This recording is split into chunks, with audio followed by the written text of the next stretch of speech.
वही मुल्क के लिए काम करें। सभी सांसदों के लिए, हम सभी जनप्रतिनिधियों के लिए वंदे मातरम के ऋण स्वीकार करने का ये पावन पर्व है।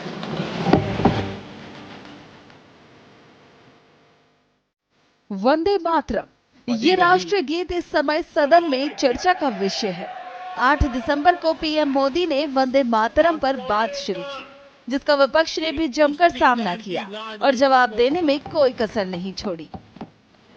इसी कड़ी में प्रियंका गांधी का भी भाषण वायरल हो रहा है। वंदे मातरम पर चर्चा केवल अब सदन तक नहीं रह गई है, अब इस मुद्दे पर बहस सदन के बाहर भी छिड़ गई है। अरशद मदनी की बात करें तो इन्हें तो आप जानते ही होंगे, ये हैं जमीयत उलेमाए हिंद के अध्यक्ष।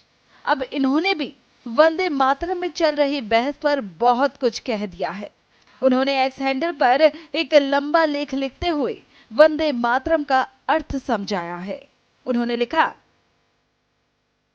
हमें किसी के वंदे मातरम पढ़ने या गाने पर आपत्ति नहीं है, लेकिन मुसलमान केवल एक अल्लाह की इबादत करता है और अपनी इबादत में अल्लाह के सिवा किसी दूसरे को शामिल नहीं कर सकता। और वंदे मातरम का अनुवाद शिर्क से संबंधित मान्यताओं पर आधारित है। इसके 4 श्लोकों में देश को देवता मानकर दुर्गा माता से तुलना की गई है और पूजा के शब्दों का प्रयोग हुआ है। साथ ही माँ मैं तेरी पूजा करता हूँ, यही वंदे मातरम का अर्थ है।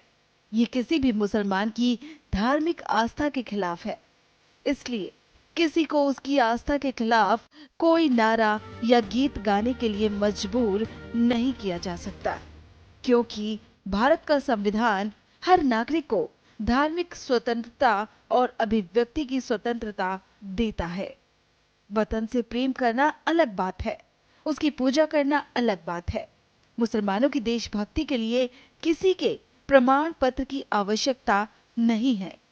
स्वतंत्रता संग्राम में उनकी कुर्बानियां इतिहास के सुनहरे पन्नों में दर्ज है। हम एक खुदा को मानने वाले हैं, अल्लाह के सिवा ना किसी को पूजनीय मानते हैं और ना किसी के आगे सजदा करते हैं। हमें मर जाना स्वीकार है, लेकिन शिर्क कभी स्वीकार नहीं।